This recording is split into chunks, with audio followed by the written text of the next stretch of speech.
Well, hello everybody, and welcome to my channel, Purposeful Play. I am Danielle, and if you're new here, thanks for coming, thanks for watching. I talk about all things early childhood education, and today I am going to share some of my favorite transition ideas.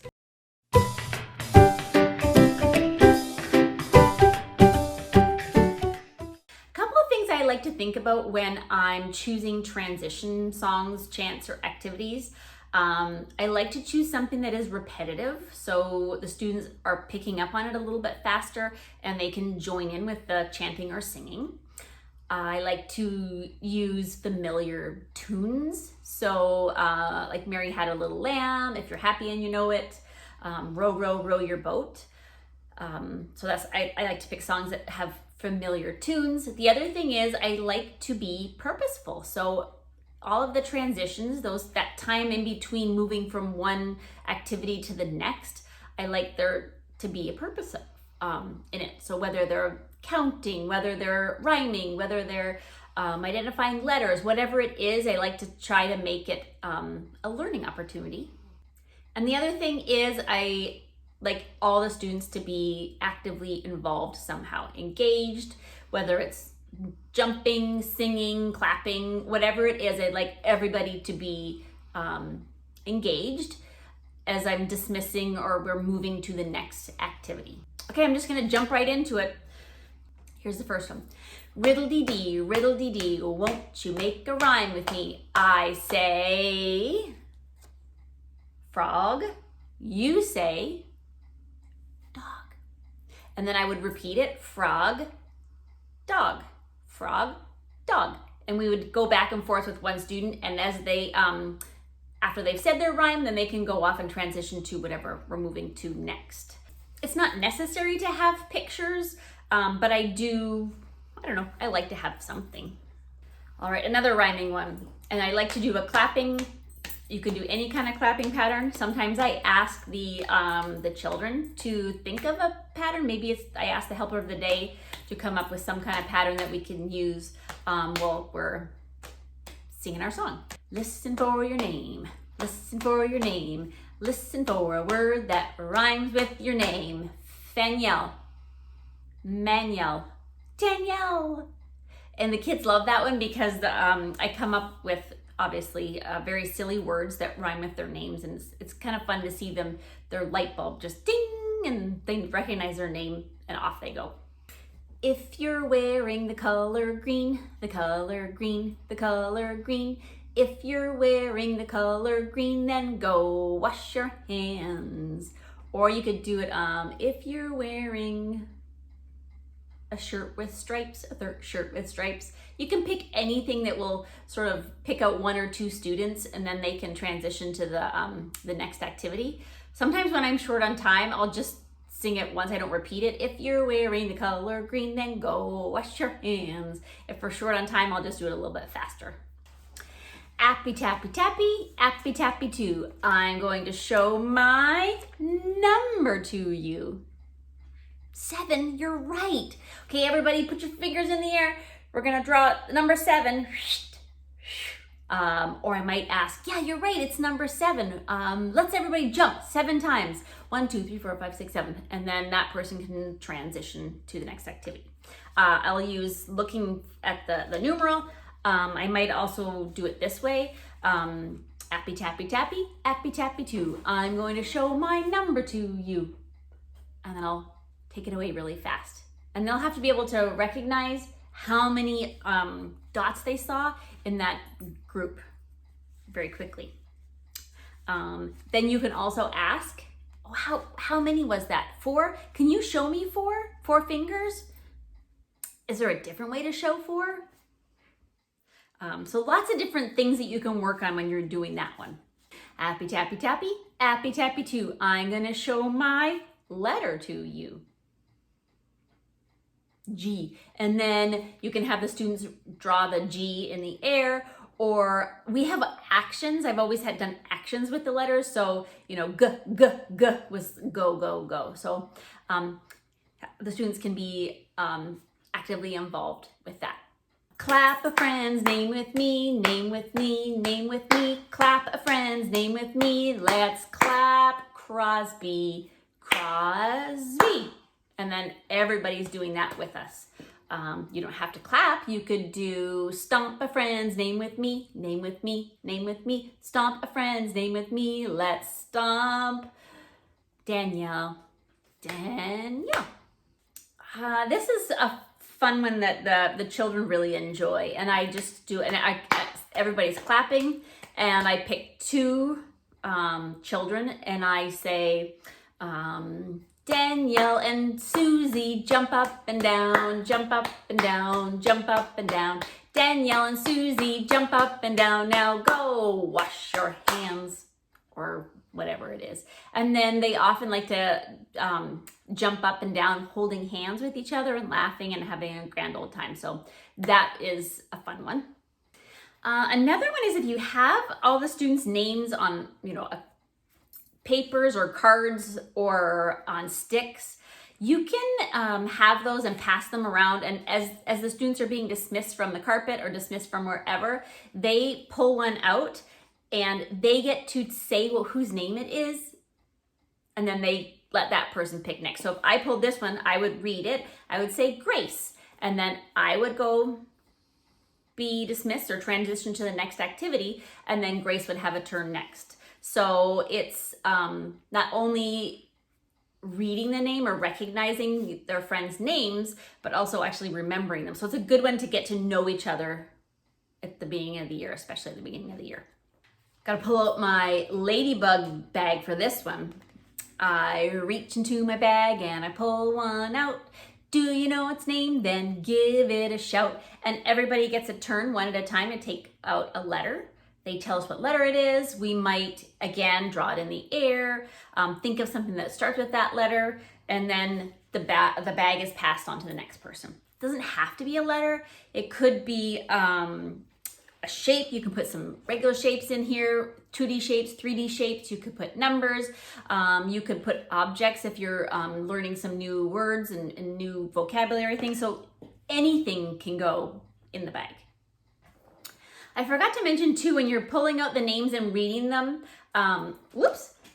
students can also make up a little, like a name dance to go along with the syllables of their word. So if it's, Grace only has one, but if it was Danielle, I might do like my hips, Danielle, or my head, Danielle. And then everybody can do that with me. If you've got dice, it doesn't have to be these big ones, although I do really love these big ones. You can just take turns passing these around, and the child that is having their turn, they roll it. They tell us what number is on here, and if they have to count, that's okay. And then they tell us a movement to do 4 times, and everybody does that movement. So with that one, they're reading their friends' names. They are attaching that name to the person. You can do it so they're listening for syllables and also moving. Lots of things are happening with that one. Down on the corner at the bakery shop. Now this one is a little bit longer. It takes longer to sing this one, but it's a good one for when you need to stretch out the time in between dismissing each student. If you're dismissing them to go wash their hands and you don't want a long line at the sink, this is a good one to do. And it goes like this. Down on the corner at the bakery shop, there were, how many students do you have? 12 little donuts with sugar on top. Along came Danielle, all alone. What kind of donut did she take home? And then I tell everybody what kind of donut I took home from the bakery shop. I would take maple dip, and then I would go and wash my hands.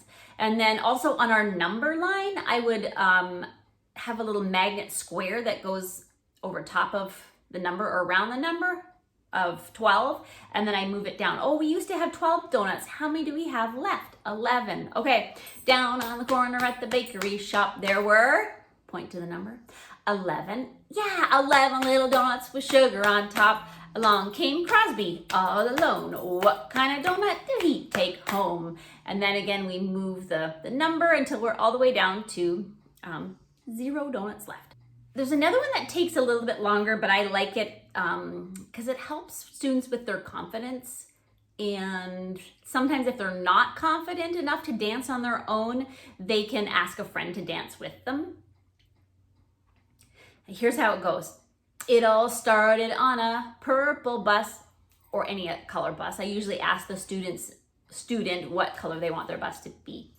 It all happened on a purple bus when the bus driver said, "Danielle, do your stuff." I stand up. I get to stand in the middle of the carpet. Go, go, Danielle, go, go, Danielle, go, go, Danielle, go. And then we all cheer for Danielle and her amazing dance moves. And then with that one, everybody gets a turn. If they don't feel comfortable dancing in the middle in front of everybody, they can pick a friend to dance with, or they can just choose not to and go ahead and transition. I don't have a song for this one, but maybe I should make one up. Sometimes I just, when I'm thinking of something, I'm like, oh, I'll just sing it to this tune. So a transition that I've done is they reach into the bag and they pull one out. I guess I could just use that song. And they use a whiteboard marker, and then the letter that they pulled out, they write it on the board. So everybody takes a turn pulling a letter and writing it on the board. If you start with the letter D, please stand up. If you start with the letter D, please stand up. If you start with the letter D, then you start with the letter D. If you start with the letter D, please stand up. So using that familiar song, if you're happy and you know it, and then those students are thinking about what their name starts with, and then after they stand up, they can transition to the next activity. You can also do that one with the letter sound. So if you start with a D, please stand up. If you start with a D, please stand up. So you can do, their letter or the letter sound. You can also hold the letter up in case they need to see it as well. I know I've talked about this one many, many, many times, but it's my jumpin' jelly bean. So what the students do is they take turns pulling out a stick. They tell us what letter it is. And again, to get everybody involved, you might do the action. If you have an action for this one's k, so you're kicking your foot, k. Or you can have everybody draw it in the air, and then that student gets to transition.